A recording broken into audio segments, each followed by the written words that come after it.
بسم اللہ الرحمن الرحیم۔ السلام علیکم۔ عربی ادب سے ماخوذ ایک حکایت ہے۔ ایک بستی کے لوگ جھوٹ بولنے اور جھوٹی گواہی دینے کے لیے مشہور تھے۔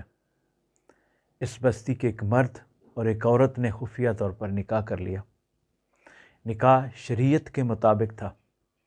نکاح قاضی اور گواہوں کی موجودگی میں ہوا۔ کچھ عرصے بعد میاں بیوی میں ناچاکی ہو گئی اور شوہر نے بیوی کو گھر سے نکال بھی دیا اور اسے تمام شرعی حقوق سے بھی محروم کر دیا۔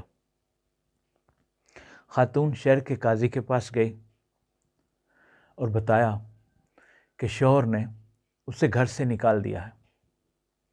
قاضی نے کہا، تمہارے اس نکاح کی تو کسی کو خبر ہی نہیں۔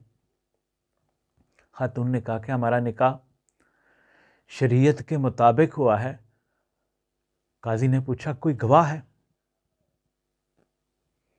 اس عورت نے کہا کہ 2 گواہ بھی تھے اور انہی کی موجودگی میں یہ نکاح ہوا تھا۔ قاضی صاحب نے شوہر اور گواہوں کو طلب کر لیا، مگر انہوں نے بھری عدالت میں عورت کو پہچاننے سے انکار کر دیا اور بیک زبان کہا کہ ہم نے تو آج سے پہلے اس خاتون کو دیکھا تک نہیں۔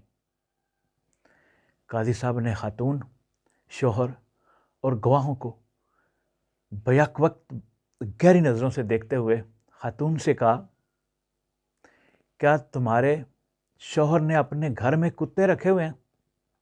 خاتون نے جواب دیا، ہاں رکھے ہوئے ہیں۔ قاضی نے خاتون سے پوچھا، کیا آپ کو کتوں کی گواہی اور ان کا فیصلہ منظور ہوگا؟ خاتون نے کچھ دیر سوچ کر کہا، ہاں مجھے منظور ہوگا۔ قاضی صاحب نے حکم دیا کہ خاتون کو اس شخص کے گھر لے جایا جائے۔